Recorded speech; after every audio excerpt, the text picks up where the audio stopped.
Once again, I'm sorry, you are? Dan Nolting, Head of Technical Services at Chatham University. I've been using Millennium here for the past 8 years. Before I worked here, I used a Cersei at a library.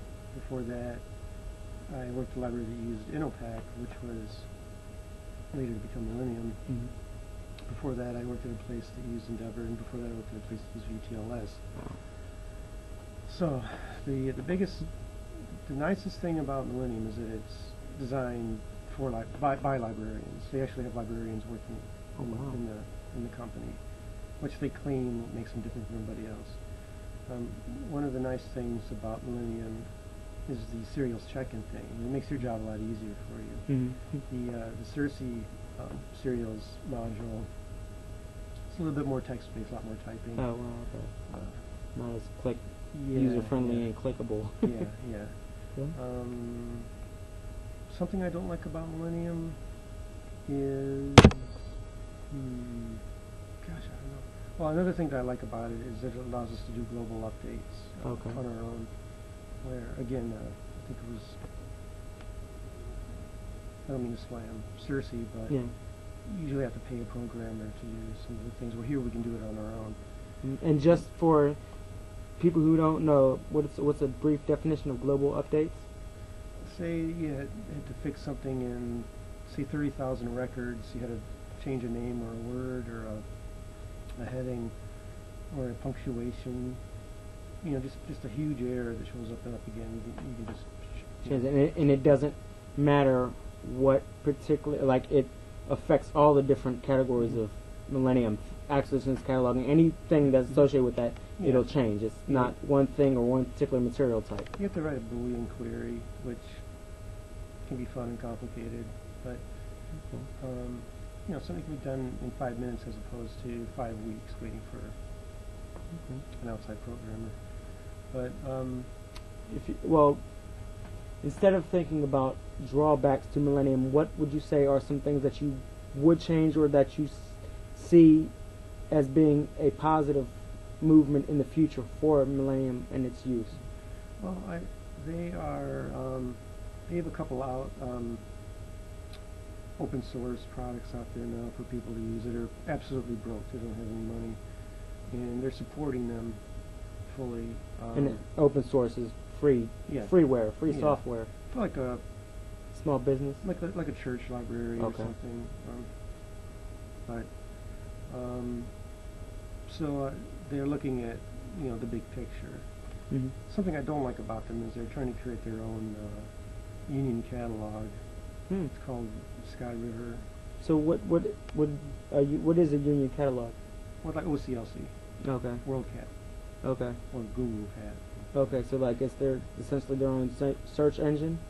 Yeah, they're trying to create their own bibliographic universe of all the MARC records in the world. Oh, okay. And so like everybody has to come to. So in other words, like it would be kind of like Google, and everybody has to come to them to search resources. No. But then they could charge like advertising, maybe that type deal. Or? No, well they're trying to compete with OCLC, which is good because it'll bring OCLC costs down. But honestly, they don't have a chance. I mean, it's just like Chatham trying to take over Pitt's library science program. Yeah, I mean, it's not possible. It's ridiculous, and it's just some marketing person. So, if anything, a drawback to the Millennium would be that it's too ambitious. It's unrealistically ambitious. Yes. Okay. Okay. And you said you said that you've worked with Millennium in particular for 8 years. Are you pleased with the progress Millennium as a program has made within the 8 years from when you started to now, as far as the end users? Yeah. How they use it? Now I am. We just upgraded to the latest version a little less than a year ago. But before that, there's a couple of years I was really grumbling and unhappy with it. But they fixed a lot of. They listened to the users and they fixed some. They got some patches out there now. Okay. And there is a website that administrative staff can go to as a help tool for Millennium, correct? Yes. Okay. And is that pretty thorough? No. Pretty? I usually have to call someone on the phone. I mean, you know. But I mean, it has a lot of different information that yeah, you could use. I can't read on a computer screen like some people. Yeah. But I need to either talk to somebody or read. Yeah, but I mean but it's still helpful in the sense that there is somebody to talk to. Yeah. You can deal with a physical person. You don't have to deal with a computer. Yeah, I can maybe catch a couple buzzwords so I can talk to a techie more. And use the terms. Yeah, yeah. Okay. But, for the most part, it's just it's like a Walmart greeter kind of thing. You know? Yeah. Just say, hey, welcome to our store. Cool. I don't know where anything is. Yeah. You know, Okay, cool. All right, thank you. I think that concludes the overview part of Millennium. Is there anything else about Millennium you'd like to add? You don't have to. Is there anything else you could think of? No, not really. It's just a company. Okay. Great. It's an easy company. Like all. Yeah, I mean, as is any business, Yeah. but I mean, You can take that out. Could I you don't want that. could you foresee Chatham using Millennium in the future for a while in the future? Yeah, I can. It's just too time consuming and too financially consuming to switch. Once you delve into a whole system. Yeah. They started Millennium when I started here 8 years ago.